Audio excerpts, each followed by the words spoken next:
Hello, everyone. It's Shantae Moore, certified financial educator, and I'm so happy to have you here with me today for today's special presentation. Let me just put it up here on the screen, which is Life Insurance Awareness Month. So okay, here we go. This Life Insurance Awareness Month is a really special presentation. If you've been following me on my Facebook page, I've been talking about Life Insurance Awareness Month literally every single day. And why? Because it's a movement created to help educate individuals and families about important aspects of life insurance. So at How Money Works, our mission is to eradicate financial illiteracy worldwide by closing the gap between those who know how money works and those who don't. We call those the suckers.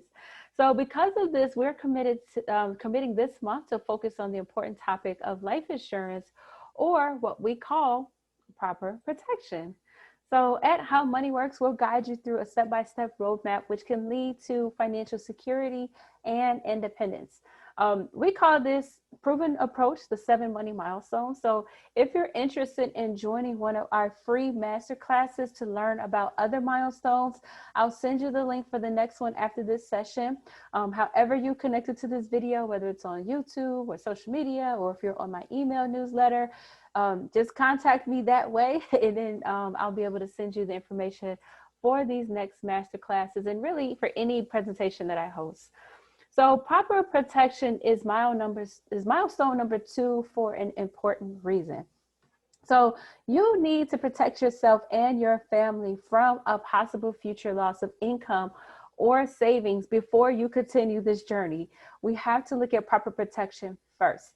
And if something were to happen to you and your family is unprotected, your family could be left without your income in addition to being left without you.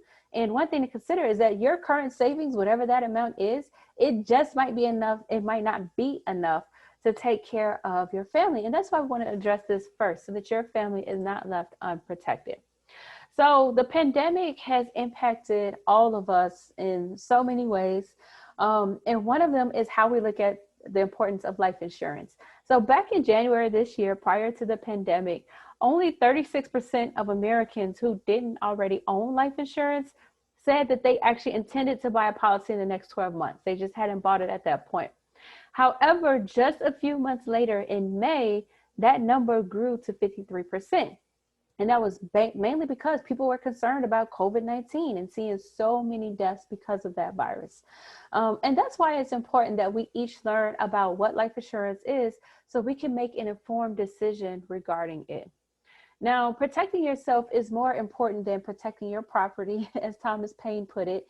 You might not be able to fully protect yourself from illness or accidents, but you can protect your income and your wealth. So ironically, protection of your financial assets is what we call life insurance. It's a defensive strategy. I tell people all the time, why do we question protecting our own life? Like, I get life insurance. I get insurance on, my cell phone. I get insurance on my TV, on my car, on my house. These are all things. Why do we question getting insurance on ourselves, which is actually our greatest asset? Your ability to earn income and support your family, that is your greatest asset. So you should never question, why do you actually need life insurance? It's kind of like a no-brainer. It's not optional, because it's not. So the big question is, all right, Shantae, I need life insurance. How much should I have? Now, first and foremost, the answer is different for everyone, and it's totally based on your individual situation. However, as a general rule of thumb, I definitely recommend you considering having life insurance coverage that is at least 10 times your annual family income. So for example, let's say you earn $50,000 a year. You should consider a $500,000 policy in coverage. 50,000 times 10 is $500,000. That would essentially, the theory is, replace your income to your family for the next 10 years. Because remember, they're used to living off your income. They're used to you providing support. They're used to your money helping to pay bills. So the life insurance will replace that over time if something were to happen to you. So for more specific calculation, and this is something where you really want to sit down with a financial professional to work through. You really want to consider other factors. So like, how old you are. That makes a huge difference in the life insurance options that you have available to you. What's your health status? What does that look like? How much debt do you have? How many dependents, depend on you? What is your role in your business? Because if you have a business, a lot of people don't think about, well, if something happens to me, what happens to the business? You might need life insurance to actually help that business continue on and sustain itself. And then you just want to look at your overall financial situation. So clients are very surprised because when I sit down and talk to them about life insurance, I'm asking them about debts and, what savings they have and how many kids do we have? And they're like, Shantae, why do we care about all that? I just want a life insurance policy. Well, because I need to know all that information to help calculate how much life insurance you need. I don't just pull a number out the sky. I don't try to just bundle it into something to give you a discount like I see with most car insurance people do. They say, oh, we'll get you a life insurance policy. We'll bundle it in with your car policy. No, there's an actual way to calculate and strategize, because the number one thing that I don't want to happen is that you don't get enough coverage. But at the same time, I also have to consider your budget. I want to make sure that you're not overpaying for life insurance either, which I'm actually going to address here on the next couple of screens. So like Dana here, she didn't know that most people need at least 10 times their income just as a starting point. Now, remember, it's just a guideline. It's nothing that we actually have to do. It's just a starting point for you to start thinking about, well, how much life insurance do I actually need? And, I understand it sounds expensive. You're like, whoa, $500,000 policy, that has to cost a lot. But if you actually look closer into it and get educated before you decide that you can't do it, you actually will be very, very surprised. So first of all, just to kind of hone in on that, the same people who underestimate how much life insurance they need, they also have a tendency to overestimate how much it will cost. Both assumptions can unfortunately affect a lot of people in a negative way, because then most people, because they don't understand, how much it costs or how much they need, they end up not doing anything. They don't get any life insurance at all. And as Insure.com says, only 59% of Americans have life insurance. And about half of those people are underinsured, which means they don't have enough life insurance. They might just have enough just maybe to give them a burial and a funeral, but nothing else. What happened? We'll talk about responsibilities in the next couple of screens, but that's what we really need life insurance for, is to take care of our family and those responsibilities that just aren't going to disappear. So a couple of things that you and your financial professional should cover is that they should look at your short-term and long-term debts. They should look at any outstanding loans that you have. They should look at your financial goals. What do you want to do in the future with your finances? They should ask you about what mortgage or rent payments do you have? How old are your children? How much would their education cost? Again, these are responsibilities and things that just don't go away just because you're no longer here. So just like with so many things, with life insurance, there are a lot of options out there. And that's what I want to spend the next couple of slides to talk about, because some people are just confused, or they're very miseducated because they don't know the different options, or they don't know the proper terms or way to describe life insurance. And it can seem complex, I'll admit it, but once you know just a little bit, it does become simpler to understand. And that's what I hope my goal from walking away from today is that you really just understand what life insurance is and how it works, and to understand these two basic types and how they work. So to start with, it's important to understand that all life insurance falls only under these two categories. That's it. It's only two types of life insurance, and that's term insurance and permanent insurance. That's it. If you have a life insurance policy, it's either a temporary policy or a permanent policy. So let's talk about that for a minute. I want to talk about term insurance first. So term insurance provides coverage for a specified period of time. That could be, 10 years, 20 years, 30 years, 15, 25, anything in between that. And I love it because it is the most affordable life insurance that's available, because it provides you the death benefit, and the death benefit is the money that's paid to your beneficiaries when you pass away. And it's very inexpensive because that policy will actually expire once that term ends. So once that term is at the 10, 20, 30 years, then that policy, that cost will actually expire. So with term life insurance, it's possible to have the financial protection for your family or your business by having a very, very low cost. And this is why I talk about it to all my clients who have a huge need, but very, very little budget. So this can really make a good fit for anyone with a limited budget during times of their highest financial responsibility. When we think about responsibilities, what does that mean? That means, I have a big responsibility while I'm still raising my children, while they're still young, or if I'm paying off like my mortgage, or if I'm paying for college, or if I'm running my business, if I'm a business owner, which I am, those are big responsibilities that I have to make sure that I protect if something were to happen to me, because I'm the one taking care of those responsibilities. But let's talk about life insurance for a second. But what happens when that term ends? So once you hit that 10-year mark, that 20-year mark, that 30-year mark, whatever it is, what happens to the term life insurance? Well, there's two scenarios that you could look at. Now, first, scenario one is, let's say you don't actually need the coverage anymore. You could just simply let your policy end. I say no fuss, no fuss. Because, again, when we talk about life insurance, it's not something that you just get and have it and, you just have it and hope that you have it when you die. There should actually be a strategy behind it. So like, for example, I'll tell you my strategy. I own a 30-year term life insurance policy. I also own permanent insurance, but I want to talk about my term policy. The reason why I have a 30-year term policy is because my children are still young. At the time when I got the policy, I don't even think my son was born yet. No, I don't think he was born. But I had two other girls, my two other children at that time. And I said, you know what? I want to have life insurance so that if something happens to me and I'm not here to take care of my children or to help them, that my life insurance death benefit will be there to take care of them and help them in the future. So my 30-year term policy, at this point, my son will be, I don't know, probably in his late 20s, early 30s. When it hits that 30-year time frame. And by then, all my children will be grown. They should, and I'm pray to God that they're self-sustained adults, so that I don't need the life insurance. I don't need the term policy anymore. I can just let it go. So just like in this scenario, I don't need that coverage. My need is not that high no more. That's why I talk about strategy. We want to be very smart and have a strategy about what we're doing with our life insurance policy. I mean, in addition to all your other financial solutions too. But what if after your term, you actually still need the coverage? For example, I have that policy for that specific need to take care of my children while they're young, or if they're not on their feet yet as young adults. But I don't plan to die in 30 years. It's like, I'm young. I plan on living a long, healthy life. So I will actually still need coverage, right? I'm going to need coverage after 30 years.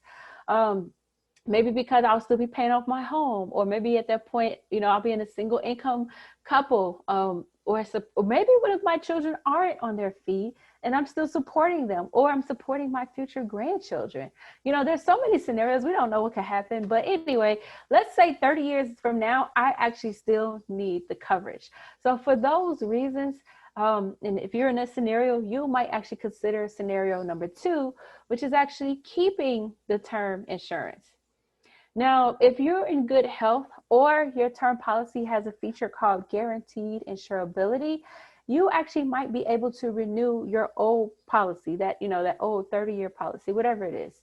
But remember, if you want a completely new term policy at that age, at that point, you have to re-qualify medically again. And that can sometimes be a challenge to a lot of folks, because now you're 30 years older. Your health might have changed. Lord knows what could happen 30 years from now. And now you're hoping that 30 years later, you'll actually get reapproved. And what if you can't qualify?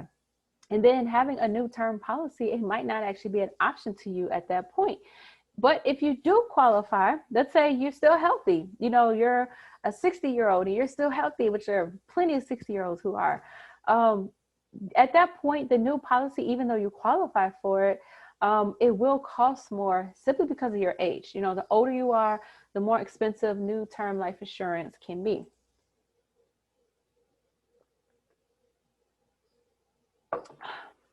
Okay, I just have to take a break. So on this screen here, just to kind of illustrate that, this is what we call the financial X-way.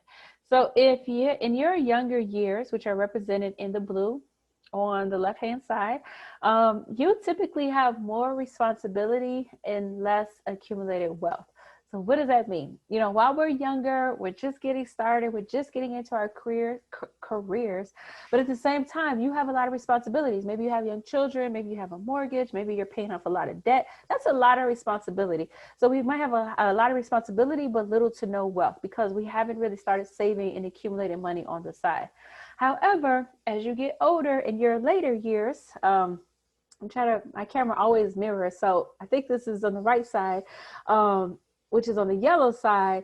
At that point, you should actually have accumulated some wealth over time. Maybe you've been saving into your retirement plan at work. Maybe you've been investing on the side on your own. At that same time, while you've been saving money, you've actually been reducing your responsibilities. You've been paying off the credit cards. You've been paying off your mortgage. Your kids are now older and they don't depend on you. Whatever that is, now your responsibilities have decreased in the future. And again, that's hypothetical. That's hopefully crossing our fingers that everything works out the way it should. So term insurance in particular is most useful when your responsibilities are higher and your wealth is lower. So that's when you're on the left side, on the blue side of the X-wave. Now, if these two factors flip later in life, as we hope, you know, again, it doesn't happen all the time, but let's say they do. If you're now on the left side of the X-wave, you're older with little to no responsibilities, term insurance at that point actually becomes less practical. We probably wouldn't even look at term insurance because you wouldn't need it. We'll probably look at a different strategy for you. And this is where you do want to sit down with a financial professional because they can then help you look at how the X-wave could be applied to your situation. So now let's look at permanent life insurance. So like term, it provides a death benefit protection for your family financially. However, permanent insurance is designed to be kept and protects you your entire lifetime. It's permanent. We have it until we actually pass away, not just for a period of time like the term insurance. So think of permanent life insurance as a lifelong strategy that can protect you, your family. It can also secure your wealth in the future and provide for your family after you're gone. And so there are actually three really important benefits of permanent life insurance. Number one, it's life insurance protection for your entire life.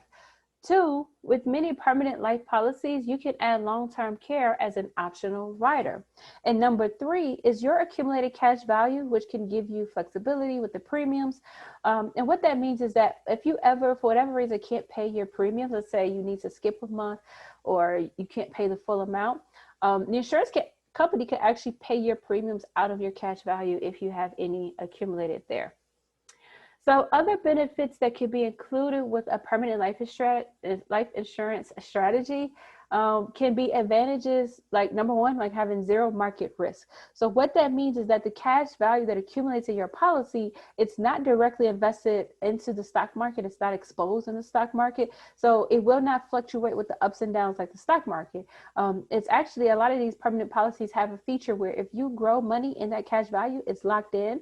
And no matter what happens with the stock market, even if the market dropped and went negative, you'll actually never lose any money of that cash value.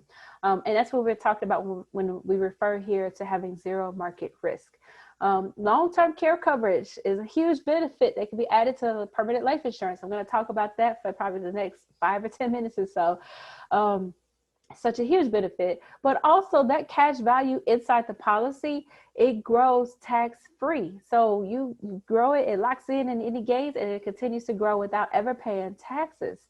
You also get tax-free income and a tax-free legacy. So avoiding taxes is extremely important to consider because it can directly and significantly impact how much money you'll live on in retirement and the amount that you actually are able to leave behind to your heirs. So let's talk about what the cash value component of a permanent life insurance policy is and why it's actually really important. So a portion of your monthly premium, that's the monthly cost that you pay for your life insurance, that is actually set aside, a small portion of that is set aside in an account that grows over the life of your policy. Now, the money in that account is what we call your cash accumulation, your cash value. And you can take that money out in the future to pay for other things. You can see a couple of things here on the screen. You know, if you want to go on vacation or for somebody's wedding or buy a new car, there's ways that you can pull that money out. And again, you have no market risk, so you'll never lose it. You get tax-free growth. You have income because you're able to pull that money and use it as income. And then whatever's left over, you can actually just leave it over to your family, like we mentioned before. So life insurance cash value can also be creditor proof, meaning your creditors can't come after it. If you have somebody trying to file a lawsuit against you, or a creditor who says, well, she has, money in her life insurance policy, they can't come after that money.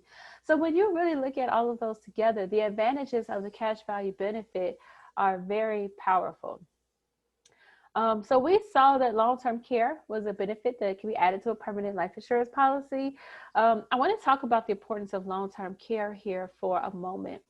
So you might know this, but 70% of people age 65 and over will actually very likely need some type of long-term care services and support at some point in their lifetime. So what does long-term care mean? That means when you are not able to do two of the 6 daily living activities. That's the daily living activities are eating, walking, transferring, feeding yourself, dressing yourself, and I think getting out of bed or something like, or using the bathroom. If you can't do 2 of those 6 activities, you actually qualify for long-term care services.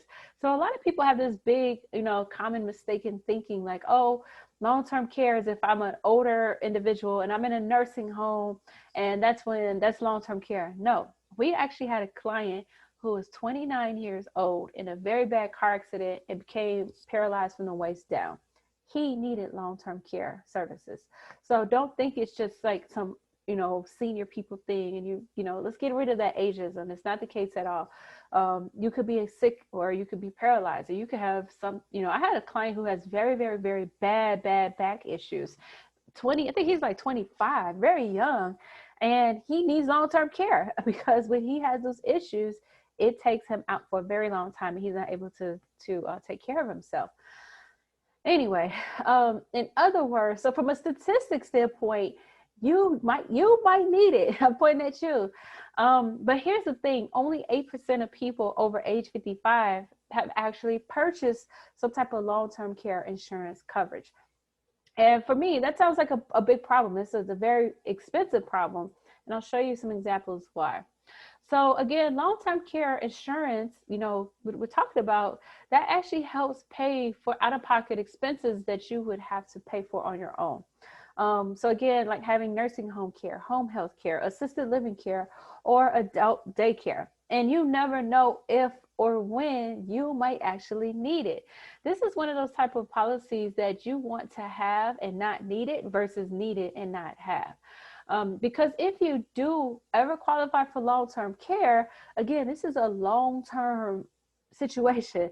It's not, most people think, oh, it's just 30 days or 60 days in the hospital. No, most people, if you can't do 2 of those 6 things, you're going to need help for a period of time. Most times it's even more than a year. The average is actually 3.9 years. And as you can see here, the average total cost can be very, very expensive if you don't have a policy to actually cover and pay for those expenses. And the cost without long-term care coverage, it could definitely drain your savings that you were planning on using in the future. And I know 2 exact scenarios for this whole situation. I have one client, some clients, their husband and wife. The husband has had some ongoing medical issues for a pretty long time in his life.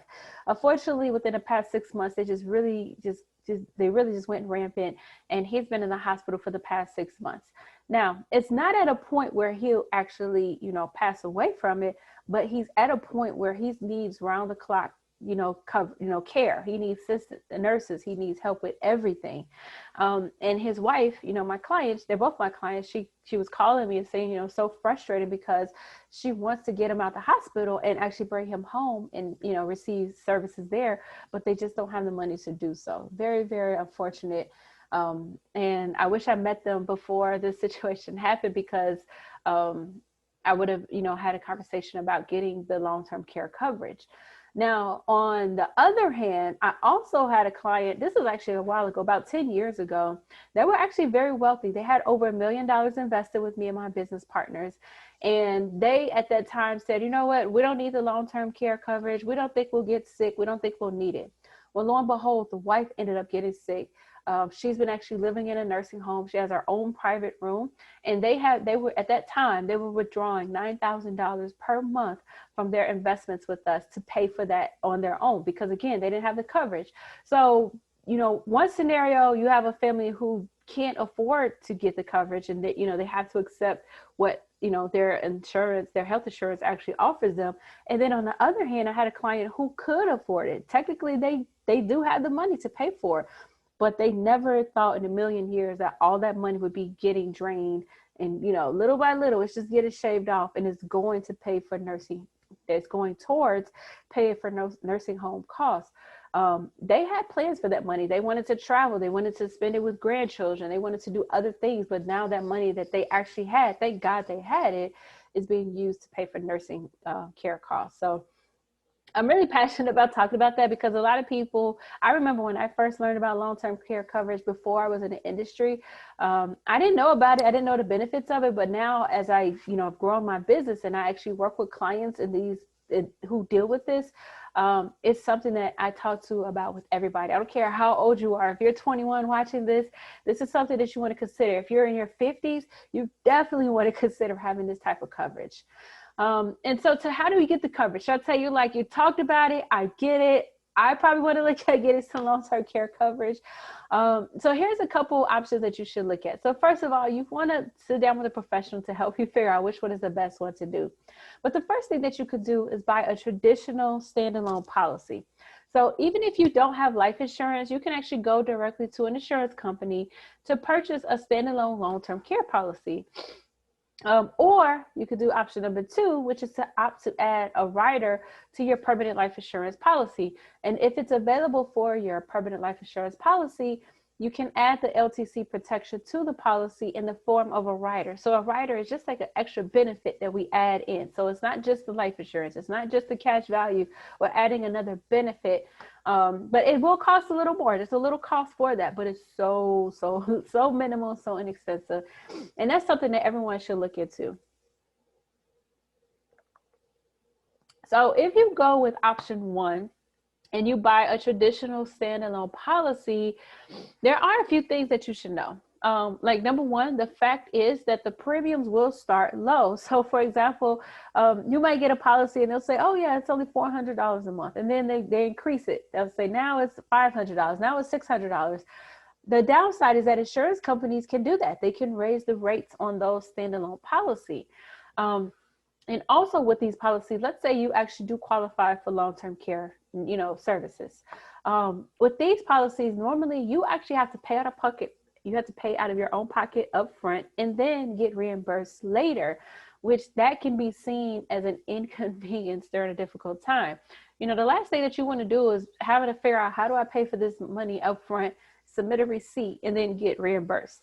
You know, and then the other thing to think about is if you buy a standalone policy, you could be paying thousands of dollars and get nothing back in return. Because although there's a 70% chance that you'll need long-term care, there's also a 30% chance that you actually won't need it. So the other option that you could do is go with option 2, and that's choosing to add a long-term care rider to a permanent life insurance policy. So a key advantage of this option is that the life insurance companies, they typically don't raise their rates on life insurance policy holders. So once you're locked in at your rate, that's what your rate is for the rest of your life. And some insurance companies, after you wait for a specified period of time, they'll actually pay you the money up front. They'll pay it to you directly for long-term care expenses that you can spend however you want to. You know, there's no need to have any receipts. There's no, there's no reimbursement. Once you qualify, you're eligible for that long-term care benefit. It triggers it automatically. You don't need to submit anything else. They just start sending you the money. So it's a very, very huge benefit. So having your life insurance and your long-term care protection in one policy can really save you a lot of money. Because if you're one of those lucky 30% of people who don't end up needing long-term care, the money that you pay toward, it's not wasted. Instead, your family, they'll receive a larger tax-free death benefit. So long-term care riders, they're not the only riders available. I feel like I'm coming down with something. You can also having other benefits like critical and chronic illness riders that can help save the day if you ever face any of these health challenges on the screen. So, people have heart attacks, strokes, they have these issues, diabetes. These are medical issues to where they might get sick for a period of time and they won't pass away from it. But these are benefits that you can have where you could trigger to receive some of your money from your life insurance policy in advance. So you want to discuss these things with your licensed financial professional because some of these things are very, very inexpensive to add. You might actually be able to qualify for them. And some of them actually don't have any extra costs at all. So whoever you work with, you want to make sure that you talk to them about it and see if there are options for you. So that's it for our spotlight on proper protection, but don't click away. I'm not done just yet. I do hope that, having this Life Insurance Awareness Month presentation that you did find the concepts helpful and at least thought-provoking. So to close here, I want to share two things with you. So first of all, number one is a way to start taking control of your finances. And we call it the Money Discovery Worksheet. So this works like driving directions on your mobile phone. You just need 2 points of reference, which is where you are right now, your finances, and where you want to go. So the same is true to chart the course for your financial roadmap. And this How Money Works Discovery Worksheet in the book, where's my book? Oh. My favorite book, The How Money Works, Stop Being a Sucker. It's actually in the back of the book. Let me see if I can find it real quick. Yeah, I don't know if you could see it. There you go. But it's in the book because we want people to be able to read this book and be able to start taking actionable steps right away. You want to complete the worksheet from the book and give it to your financial professional, whether that's me, hopefully it's me or someone else, but you want to have somebody professional look at that to make sure you're on track to reach your goals and your dreams. And if you want a copy of this book, just let me know. However you got access to this video, you know how to contact me. So I'm sending out copies of this book all the time for free. So don't pass up free knowledge, or else you could just go on Amazon and buy it for yourself and pay $16.99. Your choice. So the last thing I just want to share really quickly is that after this session, I hope you have some questions. Unfortunately, I don't have time to take questions here, but I hope that you get to thinking, well, how much life insurance do I actually need? Or what type of life insurance, are better for me and my family? Is it the temporary insurance or the permanent insurance? Or again, if you're interested in getting a copy of the book, feel free to reach out to me. And let's just get you some answers. I can help you determine and answer all these questions. I am a licensed financial professional. It doesn't matter where you reside. I work with anyone across the U.S. And I'll be happy to have these conversations with you because my main passion is to make sure that everybody has the proper protection that their family needs. So again, thank you all so much for attending this special Life Insurance Awareness Month session. If you are interested in attending any of my future master classes, again, connect with me and I'll be happy to send that information to you in the future. But until next time, I'll talk to you guys later. Bye.